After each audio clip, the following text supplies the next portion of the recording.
All right, Chris, welcome. Thank you, thank you. Thanks for having me. Chris Workman is our case design specialist at Advisors Resource Company, product expert, and lover of Columbus Life. That's right. No, we have a little Best bit of logo in the best logo in the business. yeah, we have a little bit of a joke with Columbus Life. Chris loves them because they've got those ships. I don't know if anybody out there has seen the Columbus Life logo, but they've got a pair of ships, and it's, in my opinion, one of the worst logos out there. But I like the nautical theme. the It's a good look. no, that's funny. So, anyways, my name's Jordan Pence. Chris and I, we are both with Advisors Resource Company, and today we've got the fan favorite of the quarterly top 10 IUL chart. That's right. And this is always a fun one to talk about.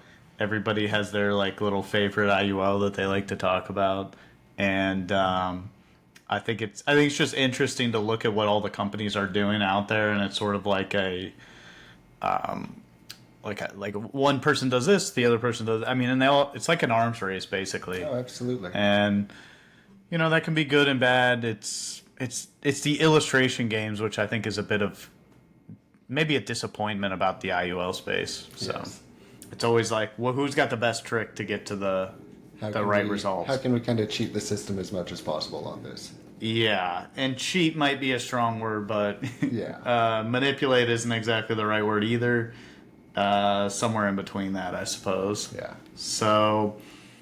So, Chris, what did we run for each one of these to get down to the top 10 IULs? So all of these, we assumed a 45-year-old male with a preferred rating.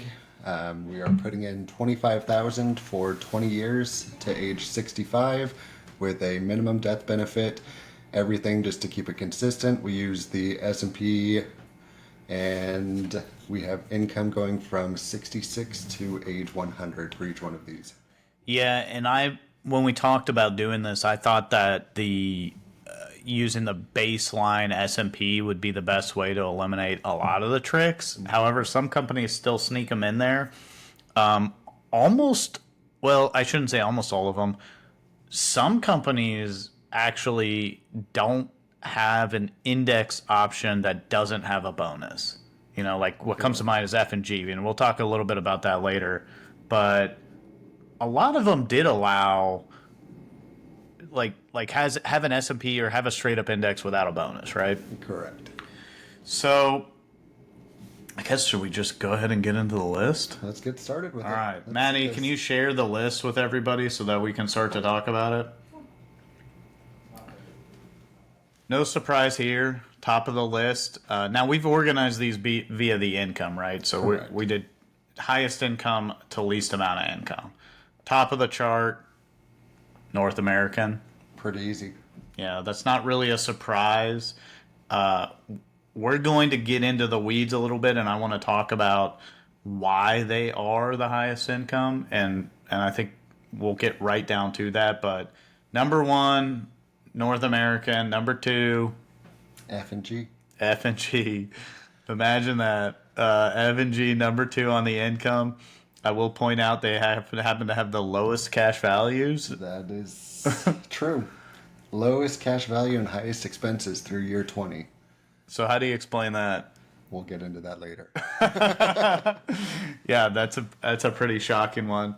Corebridge is coming out very consistent, and I think they made some tweaks in the beginning of the year. They did. They lowered some expenses, and 11.5 cap, strong fees on the non-QOL product, high income. I mean, 86,000. Again, they do have a little bit of a bonus on the income, which we will talk about in a little bit. Down the list, I think the most surprising one that we have on here is Prudential. Prudential did surprise me. I think that's a new one on the top 10 list this time around. Yeah, we either didn't quote it last time. I don't remember seeing them update their product in the last 6 months, but yeah, we just happened to run across them. And then we have Chris's favorite company, Columbus Life. Chris's favorite logo. Chris's favorite logo. How about that? No, what's interesting, I think, about Columbus Life is they're part of Western and Southern, Western and Southern. and so they call it the sister company is Lafayette Life. Lafayette Life and also Cincinnati Life is grouped in with them. Oh, really? I didn't know that. So Columbus was actually in Cincinnati, Yes. right? So Columbus moved from, there's a Columbus, Ohio, which is actually where I was born, but Columbus Life is not in Columbus anymore. It's in Cincinnati. And they have a 10.75 cap. Expenses are a little bit on the high end. I mean, they try to tout themselves as low expenses, but maybe they're talking about in the back end. I don't know, but their second to die, I think, is the interesting story there, right? They do have a really competitive second to die product. This is their 2025 rendition of the Explorer Plus, which does have slightly higher expenses than their, I think 2019 was the last product that they had. So that one did have lower expenses. They've increased that, but for a product with all of the accelerated benefit riders included, it's pretty on par with what you would see as far as expenses go. Yeah, and they do have a little bit of a bonus in there, which we'll talk about later. And why I keep bringing up the bonus is because I think what you'll see is based on the amount of bonus is the amount of income. I mean, basically, like when I look at the numbers and I'm just going off memory now, it's like the higher the bonus, the higher they are on the chart. Absolutely. So after that, we have Securion. Securion, I'd say, is one of the somewhat cleaner products, it seems like. Definitely. They have a small bonus comparatively. Yeah. They have really strong cash value and they keep their expenses low. That's kind of what they pride themselves on. Agreed. And then right below that is the behemoth Allianz. Now, I'm surprised to see him this low, but you ran the non-bonus index, right? Correct. And when I look back through that illustration, I didn't see any extra bonus. So Allianz only really illustrates really, really well when you have that big bonus in there. Their bonus indexes, yep. And they do have one of the, I'd say, somewhat higher expenses, but I was kind of surprised at that. I mean, look at their cash value. Now, the rate of return that we're running at is the highest. They also have the highest cap. So maybe you're paying for that cap with the extra expenses as compared to like the next on the list, Symmetra or a Securion, which I think that's a really interesting point is this accumulator product from Symmetra. I think this is the cleanest product, the cheapest product, the most straightforward product on the list, don't you? Without a doubt. Absolutely. No bonus built in. They do offer some bonus indexes that you can choose, but they're straight up S&P index. There's no kind of tricks or games associated with it. It is what it is. It is what it is, and that's really attractive. Now, again, if you do the spreadsheet game, they're ninth from the top, but it's 96,000 versus 70,000. That's a huge difference. A big difference. Now, they just came out with the 1% bonus on the zero floor and is it 9.5? One floor. I'm sorry. Well, it's a 1% bonus, zero floor. Zero floor, 9.5 cap. 9.5 cap. And I've got the numbers right here because you ran them for us, but tell everybody in the audience what the income is when you add that, just the 1% bonus, and then you lower the rate of return down to 6.3%. Correct. So the bonus index that we use, like Jordan mentioned, it does have an illustrative rate of 6.33, so we're lowering it 70 basis points basically. And income on that is 85,000, we'll call it. Rounds up to 85,000 to me. 85,000. So you're telling me now it's 6.33 plus 1%. Correct. So you're getting 7.33, which you take a step back and forget about, and I'll tell you why these bonuses matter so much for the income purposes, but forget about that portion of it. a 1% bonus, and I don't mean this to be like a Symmetric commercial, but it's just kind of like interesting that they just came out of this. I want to talk a little bit about Securion's hindsight index. Um, and I think Corebridge has an interesting. I mean, they just have a high cap, so I guess enough said about that. There. Yeah, but 1% bonus, 9.5 cap. Exactly. If you think about that, that's like a 1% floor and a 10, Half cap. right? Yeah. And I haven't exactly, and actually that would the way that Symmetra's is, it would overperform a 1 floor and a 10.5 cap, because those years that are in between, if the S&P does 5, you get 6. Yep. If it does 7, you get 8. Exactly. So, I mean, we'd have to do the back testing, which we need to update our presentation to accommodate some of these bonuses. But if we did the back testing on that, I think that would actually overperform a 0 and 12 cap. It's pretty strong. Yeah. Because if you look at Oh, you even printed it out. the Dang, first Chris. page, you have the 25-year averages. I mean, you're looking at 6.99% is the 25-year average on the S&P, and 6% otherwise. So it's right in line with it. Yeah, and you've got the floor. So if it, I mean, the past 25 years in the S&P are a bit of an anomaly, right? Yeah. Like, you know, you look at the last couple of years, and the performance has been ridiculous. You would have been better off with the higher cap. Yeah. So that skews it a little bit, I Or think. they have a NASDAQ option, which of course has been booming recently. Oh, so and you there's can that. do the 1% bonus on the NASDAQ, right? You can. So not only can you do the S&P with a 0 floor, 1% bonus, 9.5 cap, you can also do the NASDAQ. With the exact same floor, exact same cap rate. Yeah, that's pretty powerful. Yeah. Again, I didn't intend this to be like a Symmetric commercial. And the wholesaler didn't pay us to do that. So, but I thought that was kind of interesting. And I do like other companies for other reasons. And they just happen to just come out with this 1% bonus thing. Now, the cynical version of me says they came out with this so that it'll illustrate better. Exactly. Which 30 basis points more return and you get 15,000 more income, that doesn't make sense. Yeah. I mean, that doesn't check out. It's completely different. And cash values, I mean, Yeah, let's look at the cash values. numbers here. So it was 971 originally. 977. Yeah. Yeah, so it does have a little bit extra cash in it, but it doesn't have enough extra cash to get 15,000 more of income. No. Doesn't check out. Well, and the reason why is the loan spread, Exactly. which we can get into that in a little bit. But outside of that on this list, well, then we have NLG, and frankly, I'm not really sure why people are still writing NLG. It's got high expenses. It's got a pretty bad cap comparatively. Yeah. And cash value is second worst on the list behind F&G.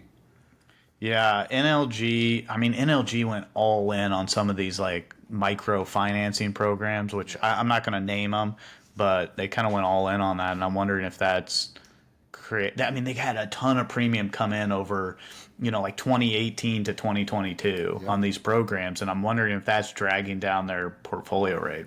I could definitely see that being the case. I mean, because we all know what interest rates were back then. Yeah. So, I mean, if everyone likes NLG for the living benefits, there's, 4 other carriers on this list that have the same thing for a lot better. Do the QOL line of products with Corebridge, right? Exactly. We're pretty unique. We have both the brokerage products with Corebridge and the QOL line of products, and the QOL have better living benefits than NLG, better cap, right? Exact same expenses. Exact same expenses. I mean, they're almost identical, ironically, and I just noticed that because you brought it up. Yeah. And the cash value is 70,000 more. Yeah. Why wouldn't you? Yeah, why you selling the NLG? So, Chris, Why does F&G have 830,000 of cash value, the lowest, and the highest income? It all has to do with their bonuses. It all has to do with the bonuses. Same as North American. Same with North American. Same, and Corbridge has a smaller bonus. Corbridge has Peru their has a somewhat smaller bonus. Columbus has a somewhat smaller bonus than that, and this is exactly aligned by that. So let's talk about the bonuses, Maddie. Why don't you advance this slide for us, or go to the next slide, and we'll talk specifically about that. I have these a bit out of order. No. Let's start with F and G. Let's go straight to there. F and G. I probably did them last on the list. So, F and G number 2. Yep. Bonus is 1.5%. I mean, and what I mean by this is their crediting rate. I don't remember what we ran the crediting rate. Maybe you can go back to the first slide, Maddie. Sure. But the crediting rate. It's 6.11. Yeah, that sounds right. So 6.11. You have a 9.5 cap, and I'm getting a 1.5 bonus. So that's actually like running this at 7.6%. Exactly. Again, maybe part of your 130,000 is going towards those additional bonuses. Maybe, because It's not going towards the cap. it's not going towards the cap. And 7.6%, that's freaking expensive. Yeah. I'm sorry, that's not expensive. That's a high. aggressive. It's a high. Yes, that's what I meant to Very say. aggressive. I was looking for the other word. So 7.6%, that is aggressive. So what does the bonus mean? And the bonus means AG49A restricted the loan spread, or AG49B as well, restricted the loan spread from basically whatever it was, right? So if I ran it at 7 and my loan rate's 5, I can show a 2% loan spread. Yep. Now I have to either bring up the loan rate to within 50 basis points of the crediting rate. So in this example, it would have to be 5.61. 5.61. Yeah. But that doesn't include the bonuses. So if I have to do 5.61 on my loan rate, 6.11 on my rate of return, plus the bonuses. So now my loan spread is getting up to essentially 2%. 2%. That's how the lowest cash value can show the highest income. Exactly. I mean, it's basically math. A 2% spread after you've loaned out this policy over even just 10 years, you have $1 million in gross. Well, actually, I could just base it off the Symetra thing, right? After 10 years, my loan balance ends up being roughly, let's just call it 1 million, because it's about 1.1 million, right? So my loan balance is 1.1 million, and my loan spread is supposed to be 50 basis points. So I'm earning an extra. You can probably do the math better than me. On $1 million, well, 5% would be 50,000, so 5,000, right? So I'm earning an extra 5,000. That's okay. I flip that to 2%. Now I'm earning an extra 20,000. Exactly. That makes a huge difference. Absolutely does. Let's go to North American. I'm not trying to trash North American. I think North American has a really good story. It's just maybe this illustration should be maybe we should put the brakes. Correct. Right? I mean, that's the way that I feel about it. Yeah, because this is using their participating loans just like everyone else does. If we swapped it over and used just a standard loan on it, It's probably almost exactly income- the same as Symetra. that income drops and it's about 74,000 if I remember from the last time I ran it. Again, if nobody else is doing the tricks, 74,000 compares well. Oh, absolutely. Because look, I mean, we can look at the list. It's actually would be right in the middle, and Yeah. it would be competitive. Yeah. Some North American has some cool stuff, I think, at least. Number one, they're an ESOP. I don't know if you knew that. They are. It's really cool. But they also have this other really cool feature on this product that I think is not promoted enough. Our wholesale, yeah. So Gary is our wholesaler. He came in and told us about it. I was like, I had no idea about this. So they have the protected death benefit, and if you know it well enough, go ahead and maybe explain it a little bit, Chris. But You take over. all right, so the protected death benefit, what it is once you hit certain specifications in the contract, it's like 15 years into the contract and at least 65 years old, Correct. is what I remember. Yeah. So I'll probably screw this up, but it's roughly that. You can choose to take some of your cash value and get a guaranteed death benefit. And the cool thing about this is clients' needs change, right? Absolutely. They might have bought this at 40 years old, and then 20 years later they're in their 60s, and they're like, I don't know that I don't need 50,000 of income out of this. I need, whatever, 20,000. And they may want to guarantee some amount of death benefit. So anyways, you take a portion of the cash value, you peel that off, and you guarantee whatever, 25,000, 50,000, 100,000 of death benefit. Yep. The cool thing about that as well is they could, in theory, spend the rest of the cash value that they have in there down to could just zero. drain it. They could completely drain it, no tax consequences. Yep. Which I thought that was like an interesting strategy. That's a neat way to do it. I know. I thought that was really cool. So again, I think North American has some good stories. I mean, 10.5 cap, it's not bad. Their expenses are a little bit higher. But, oh, there's another bonus in here as well. I think we might have highlighted it as well. There's a participating bonus, but it wasn't that much. It wasn't as much. So I don't know if you had that on here, Matty, or not, but... I think it might be the. Oh, here you go. Yep. So they have the... Okay. So not only do they have the 2% bonus, they also have the extra 50 basis point 50 bonus. bases. Now, if you think of the added expenses as compared to like a core bridge, okay, the added expenses that you're paying are basically paying for this 50 basis points bonus. And the living benefits. And they have living benefits. Yeah, so they're somewhat more expensive. And let's go back to the first chart, Maddie. Like, they're somewhat more expensive, but it's not like they're F&G expensive. They have dropped expenses quite a bit from last year's product. That's true. Their Builder 3, I think they were at 120,000. It was a lot more. Expenses. Yeah, it was a lot So more. they've cut them down 25,000, we'll call it. I wish, and I know why they did it this way, I wish they would just clean it up. Yeah. But it's an arms race, right? Exactly. What else are you going to do? So we already talked about core bridge, or we talked about North American F&G core bridge. And core bridge, again, you'll see this. North American 2 bonus, F&G 1.5. Core bridge has a 1%. 1%. So let's go to the core bridge slide, Maddie. One back.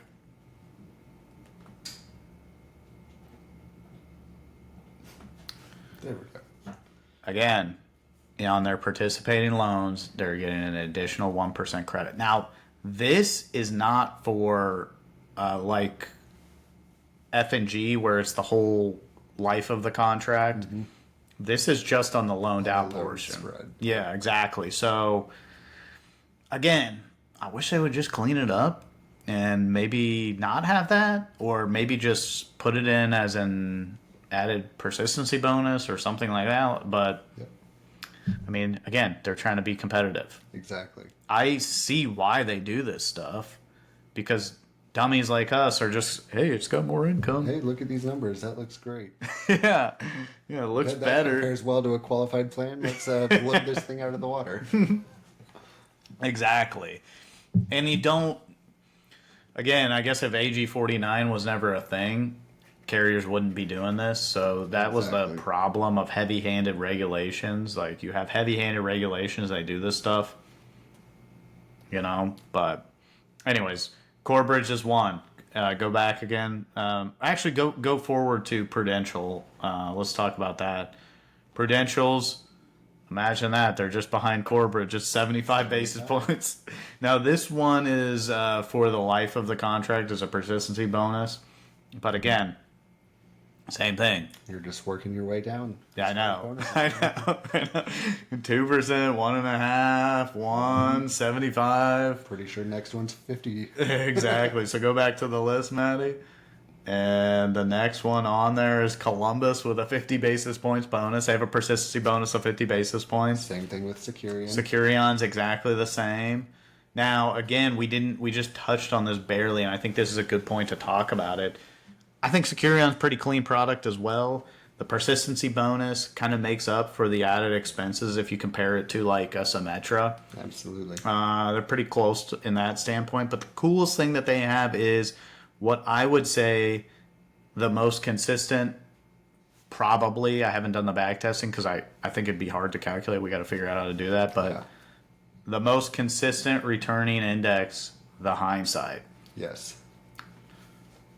So Chris, maybe you can share how that works. But Yeah. I thought it was really cool. Yeah, so the hindsight, it's a 0 floor, 9.5 cap, and it's based off 3 different indexes. So it takes the S&P 500, the NASDAQ, and then the Russell 2000. Right. And it's a 60-40 split based off the 2 best performing indexes. Right. So I don't know how they're hedging that. Right? yeah, Because how would you buy the options? it would be a mess. Their expenses Yeah. really didn't even increase at all with, yeah, the only way I could think of doing it, it would be extremely expensive. That's right, because they had an update since the last time. This is number 2 of the Eclipse accumulator, updated from the Eclipse 1, I Yep, guess. Exactly. And the only thing, the expenses did go up slightly. Slightly. Targets went up as well. Targets went up, which is nice. Don't mind that. Now the cap on the hindsight is 9.5, though. Correct. So, I mean, that's kind of what you're giving up is like a point. The history, I don't have the history here, but I'm sure the history, if you compared it to like a 10.5 cap, is going to be slightly less. I would assume so. Just because the S&P killed it over the last, You can assume 10 that years? S&P's, yeah. right? I mean, that's what I would assume. But that's an interesting option, especially if you blended it in with the S&P 500. I think we should probably try to put together a piece on, or at least an analysis of what did the hindsight actually perform like. Actually, I think now that I think about it, probably the straight up S&P is going to beat it because of the extra cap. We've got the higher cap. But that's just in the last 10 years, right? The last Yeah. 20 years because of the unique environment that we're The in. booms that we've been in. Exactly. I mean, you can't exactly assume that's going to happen forever. Because if the NASDAQ is having a good year, S&P's most likely going to be somewhere around the same. So Right. they should have similar returns. Yeah. It's only going to work if, like, the hindsight's only going to be better when you have the NASDAQ, like, overperforming as compared to the S&P. Yeah. And throwing the Russell in there is basically like, if the market's up, you know you're going to hit the cap. Yeah. Right? I mean, that's basically what It's you're a doing. wash in case something crazy happens. That's Yeah. pretty much it. Yeah, I agree. Any others on this list that you particularly feel like they have a decent offering, or do you feel like they have something unique that we should talk about? No, I think we've gone over pretty much all of them. Securian also does have that program where if you take a loan and pay it back within 90 days, there's no interest at all charged on it. Yeah, A unique offering. that is a unique offering. I really like that. That's something that's very attractive if you're working in the business owner space. I think at Absolutely. least. A consumer might not wrap their head around why that would be great, but a business owner specifically, I think, would really appreciate that feature. I can't really think of anything that we necessarily missed. I think you really have to do your due diligence and understand, which is, I think, where we're uniquely positioned to help an advisor or an agent out there is you've got to really think about why is North American showing 96,000 and the least expensive product showing only 70,000? Correct. Right? I mean, why does that number look so good? And am I being aggressive?